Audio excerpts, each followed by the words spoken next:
पाकिस्तान में तो आप बन गए, 1.5-2 लाख रुपये महीने का कमा रहा था मैं उस वक्त कराची में, कुछ और भी काम कर रहा था इधर उधर के, रेडियो भी कर रहा था, सब कुछ कर रहा था। हर चीज़ ट्राई कर लो, जब सब चीज़ें ट्राई कर लोगे ना आप, ये हो नहीं सकता, मैं गारंटी कहता हूँ ये हो नहीं सकता।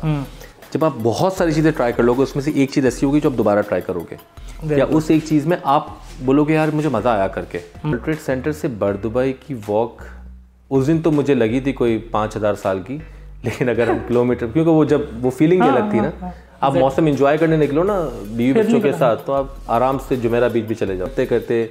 यूफोन के कॉल सेंटर में जॉब हो गई मेरी, रेडियो भी करता रहा साथ साथ। अकाउंटिंग की जॉब मामू को बोला सर नहीं हो सकता मुझसे, मैं अकाउंटेंट नहीं हूँ कहीं से भी, तो वहाँ छोड़ी। फिर वो छोड़ के यूफोन आ गए 2008 में। यूफोन कॉल सेंटर में काम किया, यूफोन के सर्विस सेंटर में काम किया 7 साल। हर रोज़ ये रात पे बैठ के सोचते थे यार अब भागो, अब नहीं हो रहा, बर्दाश्त से बाहर है, अब बर्दाश्त से बाहर है। अस्सलाम वालेकुम दोस्तों, कैसे हैं? ठीक ठाक हैं? उम्मीद करता हूँ सब खैरियत से होंगे और बिल्कुल ठीक ठाक होंगे। आज की वीडियो आपको थोड़ी सी डिफरेंट नज़र आ रही होगी, क्योंकि बहुत अरसे से हम वीडियो बना रहे थे टेक से रिलेटेड, जहाँ पर मोबाइल, लैपटॉप, आईफोन और बहुत सारी इस तरह की चीज़ें दिखा रहे थे। जहाँ पर टेक की बात आती है तो जो लोग मोबाइल इस्तेमाल कर रहे हैं वो सोशल मीडिया भी इस्तेमाल कर रहे होंगे, और बहुत सारे लोग वीडियो एडिटिंग और एसईओ और इस तरह की चीज़ों को भी सीखना चाह रहे होंगे। तो आज की जो वीडियो है उन सब दोस्तों के लिए जो प्रॉपर एक वे से सोशल मीडिया को ऊपर आना चाह रहे हैं, अपनी वीडियो को बेहतर करना चाह रहे हैं। हमारे साथ जो आज की पर्सनैलिटी मौजूद हैं वकार अजमत, और इनकी क्या क्या खूबियाँ, क्या क्या इनके एक्सपीरियंस और क्या क्या तजुर्बात हैं वो इनसे पूछते हैं। और इस वीडियो में आपकी बहुत ज़्यादा लर्निंग होने वाली है। और मैं आपको बताता चलूँ कि इस वीडियो के इंशाल्लाह ताला आपको सेशंस मिलते रहेंगे, जिसके अंदर आपको मुख्तलिफ़ चीज़ों की टिप्स एंड ट्रिक्स के ऊपर बात करते रहेंगे। तो चलते हैं वकार भाई की तरफ, ज़्यादा इंट्रो लंबा चौड़ा नहीं करते, उन्हीं से पूछते हैं कि इनकी कहानी क्या है। अस्सलाम वालेकुम सर, कैसे ठीक ठाक है? कैसे? पहले तो बहुत बहुत शुक्रिया आपका कि बड़े बिजी शेड्यूल से अपने टाइम निकाला। नो प्रॉब्लम, बहुत अरसे से पेंडिंग था मेरा। पेंडिंग था। अच्छा, थोड़ा सा तो आपकी चलते हैं स्टोरी की तरफ, कि जो ये आपकी लाइफ का स्टार्ट था, जैसा कि आपको हमारे चैनल का नाम ही पता है, ज़ीरो टू हीरो। तो हम तो आपको अपना हीरो समझते हैं कि जो स्ट्रगल करके ऊपर आए हुए हैं। अभी बहुत टाइम है। हाँ, तो खैर वो आपकी नज़र में होगा, यानी कि जो बंदा एक सर्टेन लेवल तक आ जाता है उसके बाद उसकी सक्सेस के पैमाने डिफरेंट हो जाते हैं। ठीक है। तो आप हमें बताइएगा ये जो आपकी शुरुआत थी कैसे थी शुरुआत?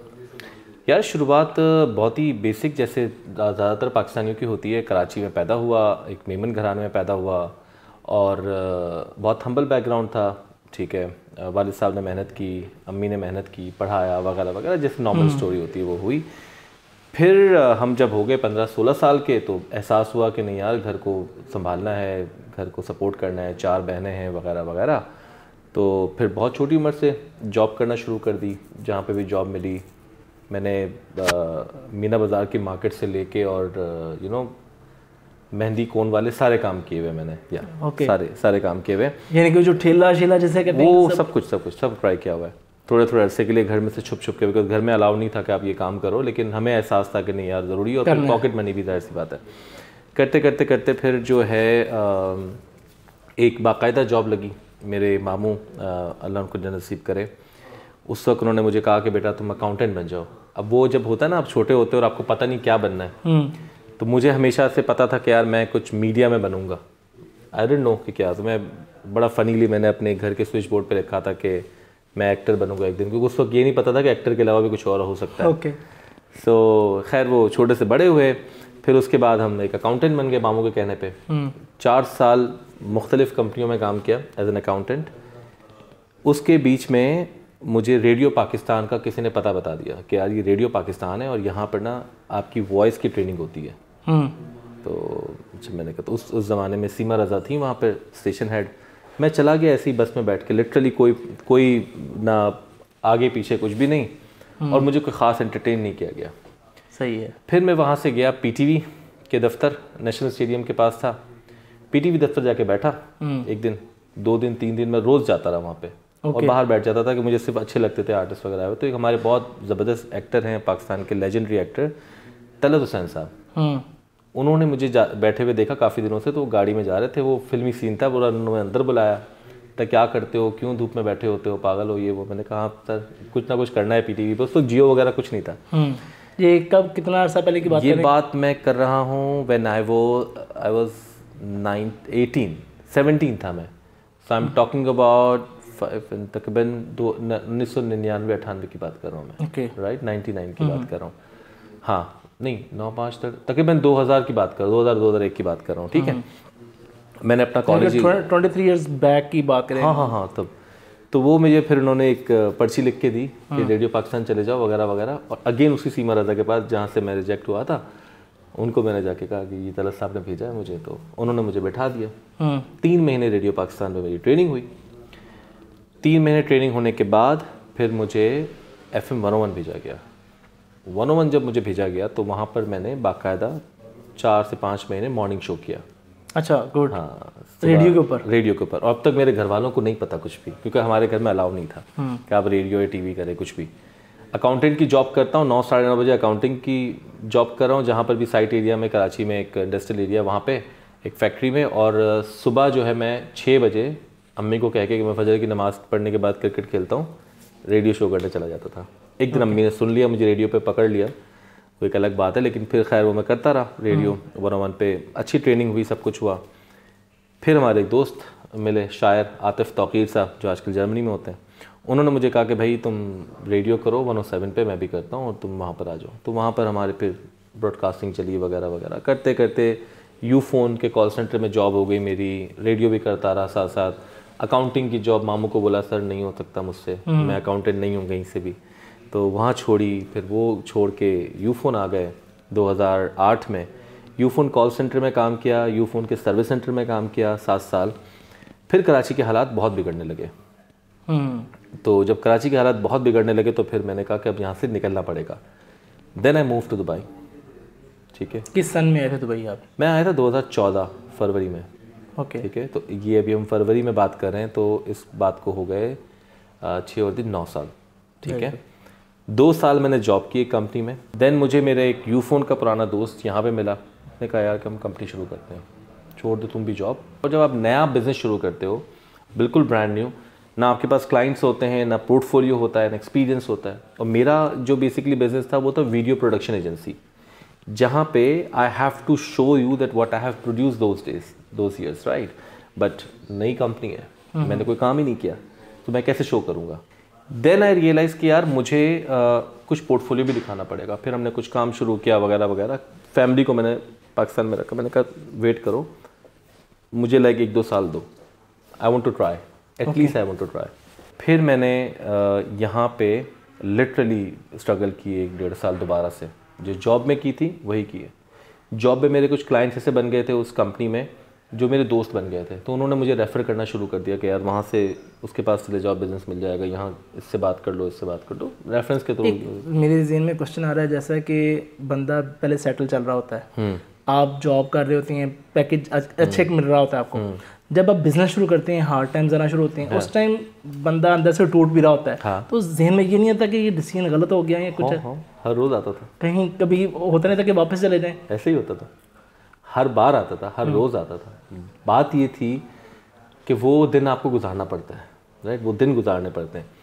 अब अल्लाह का शुक्र है कि वो जो दिन गुजारते थे, कि असल में यही तो चैनल हमारा है, जो मैं ये आपसे बात पूछना चाहता हूँ कि वो वाली फीलिंग होती है ना, बड़े सारे लोग उस वहीं पे आके टूट जाते हैं। वो जो बनने का टाइम होता है, मेरा ख्याल वही बनने का टाइम होता है, कि जब आपको पता है कि आप सारे सेट थे, अब टफ टाइम आ गया, वो ज़ाहिर पता है कि जब आप शुरू कर रहे हैं बिजनेस का पहला साल तो रगड़ा है ही, ऐसा ही है। तो वो वाला जो मोमेंट गुजारते थे वो किस होप के तहत गुजारते थे आप? वो दिन ऐसे होते थे सम टाइम के, अब जैसे हमारे जो बिज़नेस में होता ये था कि काम हमने किया है उसकी हमें 50% तो एडवांस मिल जाएगा। कुछ केसेस में नहीं देते थे क्लाइंट्स, हम 100% ऑन डिलीवरी देंगे, वीडियोस की डिलीवरी पे देंगे, क्योंकि वो ट्रस्ट उस लेवल का नहीं था कि काम अच्छा होगा बुरा होगा। तो फिर हम क्या करते थे कि हम जो है वो वीडियोस दे देते थे और वेट करते थे पेमेंट्स का। अब 30th को, 30 जनवरी को जो मंथ ख़त्म हो रहा है, 31 जनवरी को जो महीना ख़त्म हो रहा है, सारे आपके खर्चे तो अपनी जगह पे खड़े हुए हैं। उल्टा बिजनेस कर रहे हैं तो उसका एक्सपेंस भी साथ ऐड हो गया। एग्जैक्टली। और फैमिली भी आप बुला चुके हो यहाँ पर, इस सोच में कि चलो कुछ हो ही जाएगा, टाइम लेके बुला भी चुके हो। तो समटाइम ऐसा होता था, समटाइम बहुत ही लाइक टफ सिचुएशन होती थी, लेकिन कुछ दोस्तों से ले लिया, कुछ इधर उधर से कर लिया। Never use credit card, but ये कि हाँ कुछ आपका जो है ना वो सराउंडिंग से हो जाता है। बट हर रोज़ ये रात पे बैठ के सोचते थे यार अब भागो, अब नहीं हो रहा, बर्दाश्त से बाहर है, अब बर्दाश्त से बाहर है। लेकिन वो अल्लाह ताला का ऐसा करम है कि वो जो बर्दाश्त से बाहर का एक मोमेंट आता है ना, जो जिस मोमेंट पे आप बोलते हो कि बाहर है बर्दाश्त से, वहाँ अल्लाह ताला बोलता है चल रुक जा, मैं थोड़ा आसरा कर देता हूँ, और इसको इतना नहीं पुश करो, थोड़ा आसरा कर दो, थोड़ा आसरा कर दे, हाँ नहीं थैंक यू सो मच, हो गया, कुछ हो गया। फिर थोड़े दिन हो यार, फिर वही सिचुएशन है, ठीक है। बहुत ज़रूरी है, लाइक मैं सीरियसली सबके लिए कह रहा हूँ, बहुत ज़रूरी है फाइनेंशियल मैनेज, आपकी जो फाइनेंस को मैनेज करना है ना, अगर if you are in your 30s या लेट 20s, फाइनेंस मैनेज करना is really really really important. आपने अगर लेट्स से आपका बजट 5,000 दिरहम है मंथ का, या 3,000 दिरहम है, जो भी लोग यहाँ पर जॉब कर रहे हैं, जो भी कर रहे हैं, यू हैव टू डिसाइड कि आपको 3,000 है तो 500 दिरहम किसी भी तरीके से मुझे बचाना है for any days. You don't know, आपका एम्प्लॉयर आपको सैलरी नहीं देता, 10 चीज़ें होती हैं, आपको नहीं पता होता, राइट, क्या आगे होने वाला है, आपकी जॉब चली जाती है यार। कोविड में हमने देखा है, ये बहुत सिंपल है। आपको उनको मैनेज करना अगर नहीं आता ना, मैंने भी स्ट्रगल की है इसमें, तो मुझे पता है, अगर आप वो मैनेज नहीं कर सकते ना, आप नहीं कुछ कर सकते, ब्रोक हो जाएंगे, और वो बैंकरप्ट हो जाएंगे, और बहुत चीज़ें हो जाएंगी। फिर आपके पास कोई बचने का तरीका नहीं होगा। फाइनेंस को मैनेज करना, अर्न करना एक अलग चीज़ है, वो भी एक आर्ट है। जिस भी हालात में उनको मैनेज करना ज़्यादा इंपॉर्टेंट है। अच्छा वकार भाई, वो कौन सा एक ऐसा टफ मोमेंट था कि जॉब छोड़ के बिजनेस स्टार्ट किया, कि जब आपको लगा कि यार ब्लंडर कर दिया, नहीं करना चाहिए था, जॉब में वापस चले जाना था? एक तो मतलब बंदा देख ही रहा होता है, एक कोई ऐसा हार्श मोमेंट, वो कौन सा था? 2016 में मेरे पास लाइसेंस नहीं था, मेरा लाइसेंस इन प्रोसेस था, ठीक है। तो जिस जगह मैंने कंपनी छोड़ी थी, जिस मैंने कंपनी को छोड़ा था, उस कंपनी पे मेरे कुछ ड्यूज़ थे जो उन्होंने मुझे पे करने थे। ओके। वो कंपनी चाह रही थी कि मैं जॉब ना छोड़ूं। मैं आपको थोड़ा बैकग्राउंड बताता हूँ उस दिन का, वो ख़ास एक दिन था। तो वो कंपनी चाह रही थी कि मैं आपको जो है वो छोड़ूं ना, और वो मुझे पैसे बढ़ाने के लिए तैयार थे, जो मेरी सैलरी उसको डबल कर रहे थे वो, ठीक है, और गाड़ी भी दे रहे थे, और कह रहे थे कि लाइसेंस तुम्हारी बाकी की फ़ीस हम पे कर देंगे, तुम रुको। मैंने बोला नहीं सर, अब तो डिसाइड कर लिया मैंने, और वो डिसाइड भी उनकी वजह से किया था मैंने, उनके रवैये की वजह से किया था।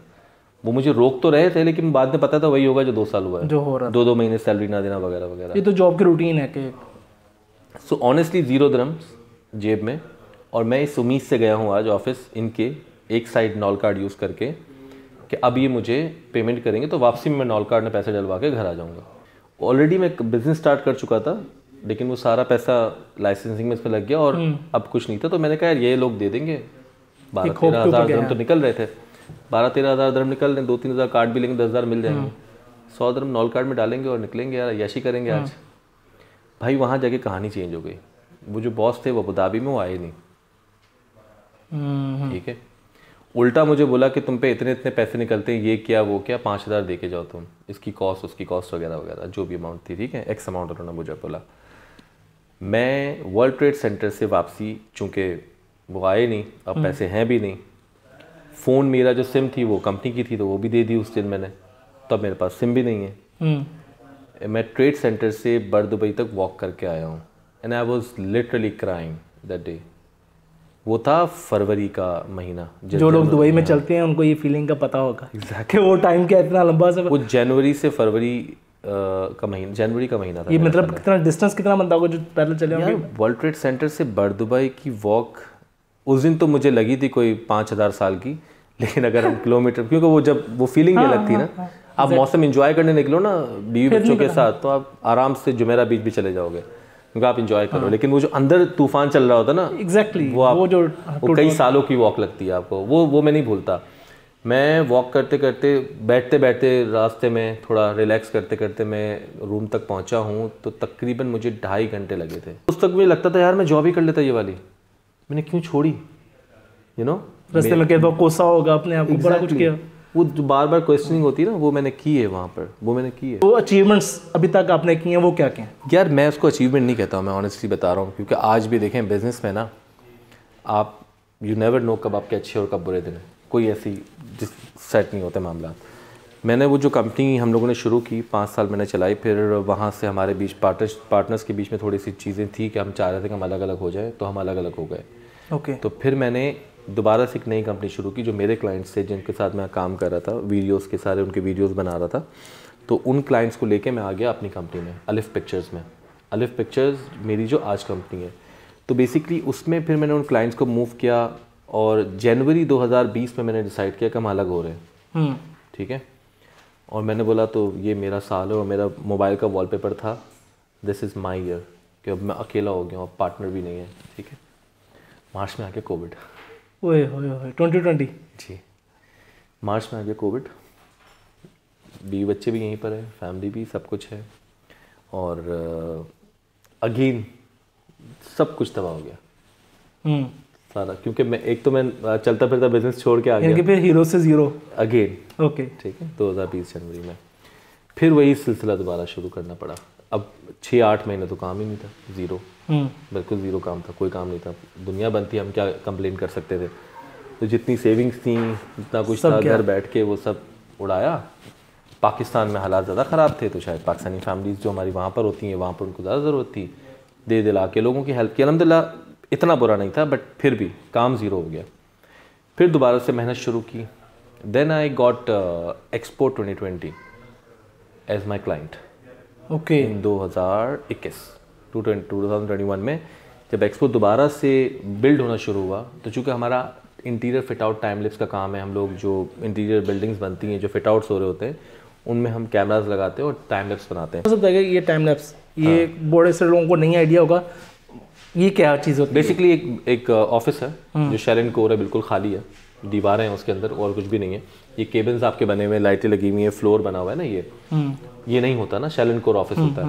तो हम क्या करते हैं, हम अपने टाइम लैप्स के कैमराज होते हैं वो मुख्तलिफ जगह जो स्पेशल कैमराज होते हैं टाइम लैप्स के लिए, वो हम मुख्तलिफ जगह पे लगाते हैं। अगर आपकी पूरी ऑफिस को बनते हुए लेट से 3 महीने लगेंगे, तो हम उन 3 महीने को जो है वो टाइम लैप्स के कैमरा को लगे रहने देंगे 24 घंटे। और फिर आप उस पूरे वीडियो में देखेंगे कि वो ऑफिस ज़ीरो से हीरो कैसे बना है। ये हमारा बेसिकली पूरा वो है तरीक़ेकार है इसको करने का। और ये बेसिकली बिजनेस है एक ये, और बाकी फिर corporate videos, commercials, YouTube commercials भी हम लोग करते हैं। फिर 2021 में जब एक्सपो मिला तो अच्छे पैसे मिले, एडवांस मिला, अच्छा पैसा मिले। फिर वहाँ से दोबारा हमने मेहनत करना शुरू की, यानी कि अब माशाल्लाह अल्हम्दुलिल्लाह। ये थी जर्नी। अब बताएगा कि 2 सवाल, क्योंकि वीडियो बहुत लंबी हो जानी है और इसको हम सेशन में इंशाल्लाह करेंगे कि जो लोग, एक तो जैसे आपने शुरू में बताया था कि गाइडलाइन नहीं थी आपके पास, वहाँ पर उस लेवल पे जो लोग होंगे, जो लोग वीडियो देख रहे होंगे, उनको क्या टिप देंगे कि वो कैसे अपने उसी करियर को स्टार्ट करें जहाँ पर आप थे, आपके पास गाइडलाइन नहीं थी लेकिन आपने स्टार्ट कर दिया, इधर जाते जाते कुछ ना कुछ आपको समझ आ गया। यहाँ की बात कर रहे हैं, बिल्कुल बेस की, मेरी बेस की बात। अच्छा देखिए, उसका जो बेस्ट तरीका है ना, वो ये है, हर बंदे के अंदर कॉलिंग होती है, हर बंदे को एग्जैक्टली पता होता है कि उसके अंदर क्या चल रहा है। अपने साथ बैठो, अपनी स्किल्स देखो कि कहाँ पे क्या काम करते हैं। बहुत लोग बहुत अच्छे अकाउंटेंट्स होंगे, बहुत अच्छे इंजीनियर्स होंगे, कुछ ना कुछ बनाते रहते होंगे, मैकेनिकल इंजीनियर होंगे या जो भी है, केमिकल इंजीनियर होंगे। आपके अंदर से कॉलिंग आएगी आपको, या यूट्यूबर्स बनना चाहते होंगे, आपको लगता होगा यार मैं कर सकता हूँ। हर चीज़ ट्राई कर लो। जब सब चीज़ें ट्राई कर लोगे ना, आप ये हो नहीं सकता, मैं गारंटी कहता हूँ ये हो नहीं सकता। जब आप बहुत सारी चीज़ें ट्राई कर लोगे, उसमें से एक चीज़ ऐसी होगी जो आप दोबारा ट्राई करोगे, या उस एक चीज़ में आप बोलोगे यार मुझे मज़ा आया करके। जैसे मैं अपने वो जो पोइट्री वाले वीडियोज़ हैं मैं कर रहा था, मुझे मज़ा आया क्योंकि मेरी वो ट्रेनिंग है। तो आप कुछ ना कुछ ऐसी एक आपके अंदर ऐसी चीज़ है। एंड ट्रस्ट मी, यूट्यूबर या इंस्टाग्रामर हर चीज़ नहीं है। सबको देखते हुए शुरू मत कर दो। अगर आप 16-17 साल के हो, try everything you can, everything, and then you will find your way कि यार ये मुझे करना है। Irfan Junejo, if you all know, 2017 में उन्होंने व्लॉगिंग ट्राई की थी। He is a vlogger now, YouTuber, Pakistan में बहुत बड़ा नाम है। आप बैठे हुए हैं, आपने कुछ और काम किया होगा पहले, आपकी जर्नी कुछ और है, देन यू ट्राइड समथिंग, कर लो ट्राई, कोई मसला नहीं है, कुछ भी ट्राई कर लो। आप जो बड़े बड़े बिजनेसमैन बैठे हैं, आप छोटे छोटे बिजनेस करना ट्राई कर दो यार, कोई मसला नहीं है। आपको ट्राई करना है, उसमें से आपका जो बेसिकली निकल आएगा वो। अच्छा, ट्राई करते वक्त बकार भाई एक चीज़ आपको सामना करना पड़ती है, सोसाइटी आपको बड़े सारे क्वेश्चन करती है, तुम तो ये हो नहीं, सबसे बड़ा रोग क्या कहेंगे लोग। उसमें मैं कहता हूँ तो बड़े सारे दोस्तों को कान बंद कर लें। हाँ ठीक है, पहले डिसाइड कर लें, फिर कान बंद कर लें और लग जाएं। अगर आपको पता है ना कि कासिम शाह साहब हैं, उनकी मुझे बड़ी अच्छी लगती है, कहते हैं कि अगर आप कुछ सही कर रहे हैं ना, फिर बेशर्म हो जाएं। हाँ, उनकी बात बहुत अच्छी है वो कि अगर आपको पता है ना कि आप कुछ सही कर रहे हैं, तो आप बेशक वो जो लग जाएं, फिर ना सोचें कि कुछ कर रहे हैं। ऐसे ही। तो ये थी मेरे ख्याल आपने बहुत अच्छे बस थैंक यू सो मच। और भाई जो लोग कह रहे हैं ना, अगर कुछ लोग कह रहे हैं इसका मतलब आप कुछ सही कर रहे हो, यकीन करो, क्योंकि जो लोग हैं वो तभी कहते हैं जब आप बहुत अच्छा कर रहे हो तो उनसे बेहतर कर रहे होते हो। Thank you so much. तो आपके साथ इंशाल्लाह सेशन रखते रहेंगे इस तरह के, क्योंकि मुझे भी लर्निंग का मौका मिलता रहेगा और ऑडियंस को भी। तो इंशाल्लाह ताला इसी तरह का रहेगा, क्योंकि मैं तो बहुत सारी चीज़ें और पूछना चाह रहा था, वीडियो बहुत लंबी होगी तो नहीं बिल्कुल इंशाल्लाह इसको करेंगे। तो जी अगर किसी का कोई क्वेश्चन हो इसी से रिलेटेड, लाइफ जर्नी से रिलेटेड, जो हमारा ज़ीरो टू हीरो चैनल है, इसके ऊपर वंस अगेन इस तरह की सीरीज़ हम शुरू करेंगे। दुबई के जो सक्सेसफुल पर्सनस हैं उनकी स्टोरीज आती रहेंगी और वकार भाई के साथ भी गपशप रहेगी। तो मिलते हैं इसी तरह की एक अच्छी वीडियो के साथ। अगर आपको वीडियो अच्छी लगी हो और चैनल को सब्सक्राइब करेंगे तो इसी तरह की अच्छी वीडियोज़ मिलती रहेंगी। तब तक अपना और अपने चैनल का ख्याल रखिएगा। अस्सलाम वालेकुम।